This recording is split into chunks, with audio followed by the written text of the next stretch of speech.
Good morning everyone, welcome to all Narayana institute. Dear students, आज की class में हम सप्लीमेंट्री के chapter number 2 the tiger king के हिंदी एक्सप्लेनेशन को बहुत ही डिटेल समझेंगे। इसके जो राइटर हैं वो है कल्कि, right.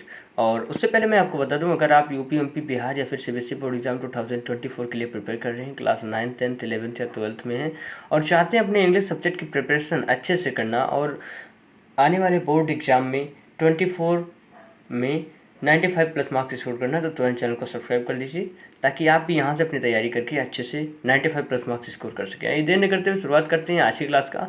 Let's start the today's class. तो स्टूडेंट्स, यहाँ पर देखिए द टाइगर किंग, ये चैप्टर नंबर 2 है सप्लीमेंट्री का। आइए इसे बहुत ही ध्यान से समझते हैं इसके हिंदी एक्सप्लेनेशन को और देखते हैं कि इस स्टोरी के पीछे जो द टाइगर किंग नाम पड़ा है वो कैसे पड़ा है, क्या है, सब कुछ समझेंगे। देखिए, the Maharaja Pratibandapuram is the hero of this story. जो प्रतिबंधपुरम के महाराजा हैं इस स्टोरी के हीरो हैं, नायक हैं। आप मूवीज़ देखते होंगे, उसमें हीरो रहता है ना, ठीक है। तो जो कहानी होता है पूरा हीरो के चारों तरफ ही घूमती है। ठीक इसी प्रकार इस कहानी के हीरो हैं प्रतिबंधपुरम के महाराजा यानी द टाइगर किंग, ठीक है। He may be identified as his highness zamindar general Khilendar major Satvyagra Samari Maharaja Dhiraj Vishwa Bhuvan सम्राट सर जिरानी जंग बहादुर मैड ACTC CRC के। तो जो महाराजा थे प्रतिबंधपुरम के, उन्हें अन्य नामों से भी जाना जाता था, जैसे जमींदार जनरल, खिलेदार मेजर, सतव्याग्रा समरी, महाराजा धीराज, विश्व भुवन सम्राट, सर जिलानी जंग बहादुर, मैड ACTC और CRC के नाम से भी उन्हें जाना जाता था। But this name is often shortened to the tiger king. लेकिन अक्सर उन्हें संक्षिप्त रूप में अगर कहा जाता था तो वो टाइगर किंग के नाम से जाना जाता था। I have come forward to tell you, मैं आगे आपको बताने वाला हूँ, how he came to be known as tiger king, कि क्यों उन्हें टाइगर किंग के नाम से जाना जाता था।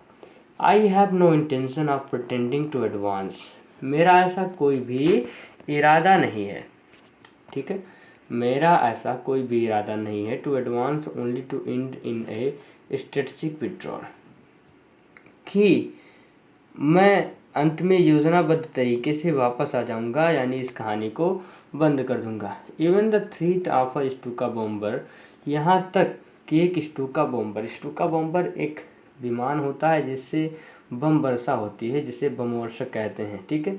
यहाँ तक कि जो बमवर्षक है उससे will not throw me off track, वह भी मुझे मेरे मार्ग से विचलित नहीं कर सकता। The Stuka if it likes can beat a hasty retreat from my story, जो स्टूका बॉम्बर है अगर वह चाहे तो मेरी कहानी से तुरंत तेजी के साथ पीछे हट सकता है। Right at the start it is imperative to disclose the matter, ठीक है।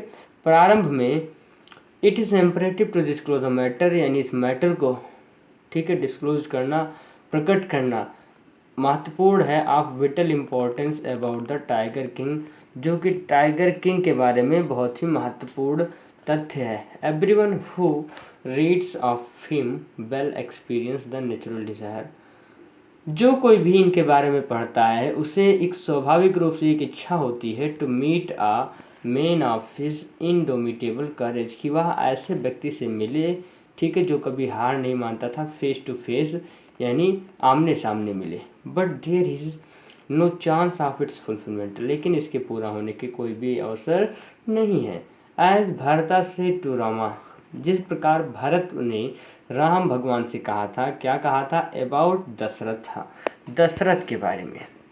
आपको पता होगा जब दशरथ यानी राम, भगवान राम के पिता का स्वर्गवास हो गया था, तब वनवास में जब दशरथ वो गए थे भगवान भरत, तो उन्होंने राम जी से बताया था अपने पिता दशरथ के बारे में। ठीक उसी प्रकार ये कह रहे हैं कि मैं कह रहा हूँ आपको टाइगर किंग के बारे में, ठीक। The tiger king has reached that final abode of all living creatures, जो टाइगर किंग है वो पहुँच चुके हैं अपने अंतिम आवासीय स्थान पर, अंतिम निवास स्थान पर, जहाँ पर सभी प्राणियों का अंतिम निवास स्थान होता है। इन अदर वर्ड, अन्य शब्दों में, the tiger king is dead, अगर अन्य शब्दों में कहें तो टाइगर किंग मर चुके हैं। The manner of his death is a matter of extra ordinary, the manner यानी वह तरीका ऑफ हिज डेथ, उनकी मृत्यु का, is a matter of extra ordinary, एक आश्चर्यजनक तरीका है, इंटरेस्ट रुचि से भरा हुआ, ठीक है। It can be revealed only at the end of the tale, it can be revealed, या प्रकट किया जा सकता है, रिवील्ड मतलब होता है प्रकट करना, only at the end of a tale, tale मतलब होता है कहानी, तो यह केवल कहानी के अंत में ही बताया जा सकता है कि उन्होंने यानी जो टाइगर किंग थे उनकी मृत्यु किस प्रकार हुई। The most fantastic aspect of his demise, demise मतलब होता है मृत्यु, जो सबसे फैंटास्टिक एस्पेक्ट था, तथ्य था उनकी मृत्यु के बारे में, वॉज दैट, वह था, as soon as he was born, कि जैसे ही उनका जन्म हुआ, किनका, टाइगर किंग का, एस्ट्रोलॉजर्स हैज़ फोरटोल्ड, फोरटोल्ड मतलब होता है भविष्यवाणी करना, एस्ट्रोलॉजर्स यानी ज्योतिषी, तो जैसे ही इन टाइगर किंग का जन्म हुआ था, जो ज्योतिषी से उन्होंने भविष्यवाणी की थी, that one day the tiger king would actually have to die, right, कि टाइगर किंग को एक दिन वास्तव में मरना पड़ेगा। The child will grow up to become the warrior of warriors, और ये बच्चा बड़ा होकर क्या बनेगा, योद्धाओं का योद्धा, हीरो ऑफ हीरोज, नायकों का नायक, चैंपियन ऑफ चैंपियंस यानी वीरों में सूरवीर बनेगा।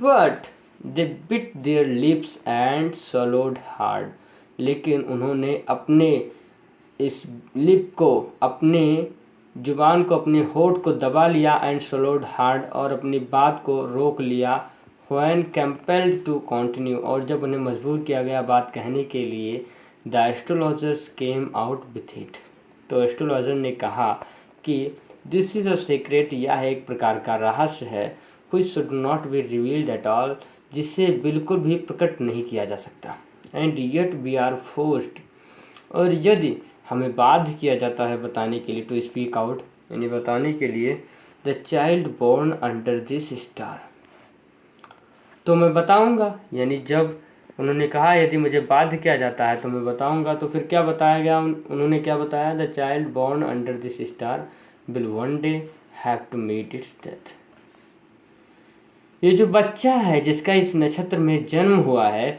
उसे एक दिन मृत्यु का सामना करना होगा। At that very moment, at that very moment मतलब होता है उसी दौरान या उसी क्षण, a great miracle took place, एक बहुत ही आश्चर्यजनक घटना हुई, जादू हुई। An astonishing phrase emerged from the lips of the 10-day-old Jilani Jung बहादुर,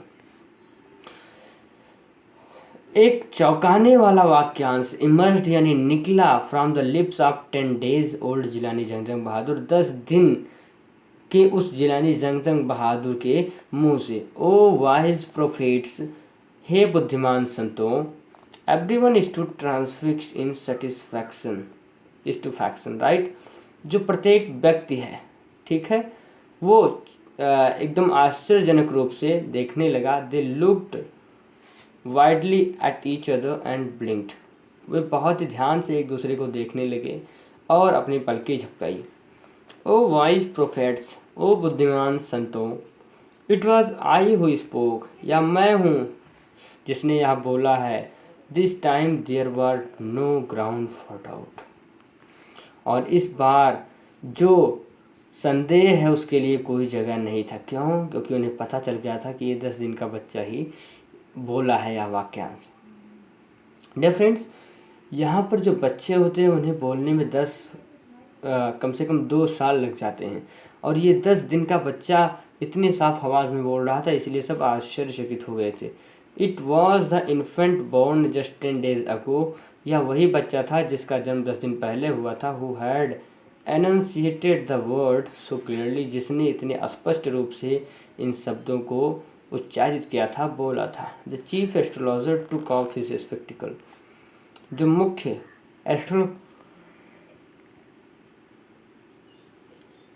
जो मुख्य एस्ट्रोलॉजर थे, ठीक है, ज्योतिषी थे, उन्होंने अपने चश्मे निकाले and gazed intently at the baby, और उस बच्चे को ध्यान से देखा।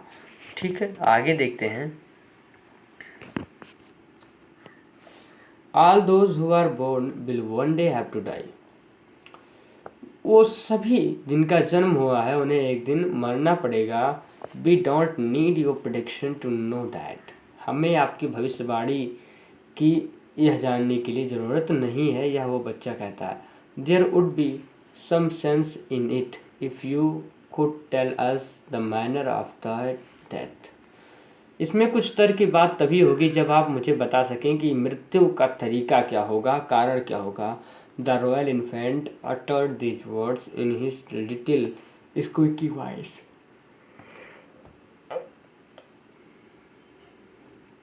जो शाही छोटा बच्चा था उसने अपने मुंह से यह तीखी आवाज़ बोली, चिड़िया की तरह। ठीक है, तीखी आवाज़, क्योंकि छोटा बच्चा था।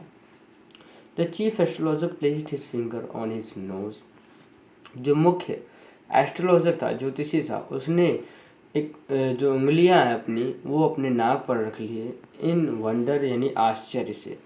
A baby बेयरली 10 days old opens it's lips in speech, एक मुश्किल से 10 दिन का बच्चा जिसकी उम्र 10 वर्ष है वो अपनी होठों को इतनी क्लियरली खोल रहा है और बातें बोल रहा है। नॉट ओनली दैट, और इतना ही नहीं, it also raises intelligent question, यह बुद्धिमत्तापूर्ण प्रश्न भी कर रहा है। इनक्रेडिबल, अविश्वसनीय। Rather like the bulletins issued by the war office, या इसी प्रकार है जैसे कोई समाचार आ रहा हो युद्ध के मैदान से। देन फैक्ट, ठीक, जिस पर विश्वास करना, जिसके तथ्य पर विश्वास करना कठिन हो रहा है। The chief astrologer took his finger of his nose and fixed his eyes upon the little Prince, जो चीफ एस्ट्रोलॉजर थे, मुख्य ज्योतिषी थे, उन्होंने अपनी नाक से उंगलियों को हटाया और उस छोटे राजकुमार को ध्यान से देखा, उस पर अपनी निगाह ध्यान से डाली। ठीक है, अब यहाँ पर देखिए, द प्रिंस वॉज बोर्न, अब इस बच्चे का जन्म कब हुआ था? The prince was born in the hour of bull. आपको भी पता होगा कि किस राशि में किसका जन्म होता है, अलग अलग राशियाँ होती हैं। तो जो ज्योतिषी थे उन्होंने कहा कि इस राजकुमार का जन्म हावर ऑफ बुल में हुआ है, यानी वृषभ राशि में हुआ है। The bull and the tiger are enemies, और जो सांड होते हैं या वृषभ होता है वो और टाइगर एक दूसरे के दुश्मन होते हैं। देयरफॉर, इसीलिए, death comes from the tiger, इसकी जो मृत्यु है वो टाइगर से होगी। ही एक्सप्लेन्ड, उन्होंने बोला, किसने? मुख्य ज्योतिषी ने बोला। You may think that crown Prince जंग बहादुर, आप सोच सकते हैं कि जो क्राउन प्रिंस है, ठीक है, Jang Bahadur, was thrown into a quake when he heard the word, वो कांप गए होंगे जब उन्होंने यह शब्द सुना होगा, टाइगर, यानी जब टाइगर का नाम सुना होगा तो वो कांप गए होंगे डर के मारे। That was exactly what did not happen, लेकिन वास्तव में ऐसा नहीं हुआ। As soon as he heard, जैसे ही उन्होंने यह सुना, इट प्रोनाउंस्ड, ठीक, उन्होंने बोला, the crown Prince gave a deep growl, जो क्राउन प्रिंस था, ठीक है, राज्य का उत्तराधिकारी था, वह तेजी से गुर्राया। Terrifying words emerge from his lip, और डरावने शब्द उसके लिप्स से, होठों से निकले। लेट टाइगर्स बिवेयर, टाइगर्स को कह दो कि सावधान हो जाएं। This account is only a rumour rife in Pratibandhpuram, यह जो है एक प्रकार का क्या है? र्यूमर है, राइफ इन प्रतिबंधपुरम, जो प्रतिबंधपुरम में फैला हुआ था। But with hindsight we may conclude it was based on some truth, लेकिन अंत में हम यह निष्कर्ष निकालते हैं कि यह कुछ सत्य पर आधारित था। राइट, तो ये था इस चैप्टर का पार्ट फर्स्ट, जिसे हम लोगों ने अच्छे से समझा और इसकी हिंदी एक्सप्लेनेशन को जाना। आई होप अब आपको कोई भी डाउट नहीं बचा होगा। अगर कोई डाउट है, कोई भी कन्फ्यूज़न है, ठीक है, तो तुरंत कमेंट बॉक्स में लिखिए। आपको यह वीडियो कैसा लगा, समझ में आया या नहीं आया तो कितने % समझ में आया, एक बार कमेंट में ज़रूर बताइए, ठीक है। अगर आप UP MP Bihar board exam 2024 के लिए प्रिपेयर कर रहे हैं या फिर 9th 10th 11th 12th के स्टूडेंट हैं, चाहते हैं इंग्लिश सब्जेक्ट आपका स्ट्रांग हो, आने वाले बोर्ड एग्ज़ाम्स में आप सबसे अच्छा परफॉर्म करें, 95+ मार्क्स इंग्लिश सब्जेक्ट में पाएँ, तो नारायणा इंस्टीट्यूट आपके लिए है। यहाँ पर सभी क्लासेस की तैयारी बहुत ही अच्छे तरीके से कराई जाती है, ठीक है। तो बिना देर किए चैनल को सब्सक्राइब कर लिए, ठीक है। हमारी क्लासेस मॉर्निंग में 7 o'clock पर होती हैं। तो मिलते हैं कल सुबह 7 बजे एक नए वीडियो के साथ, आगे के क्लास के साथ। Till then keep learning, keep watching and keep improving yourself. See you tomorrow. Have a good day.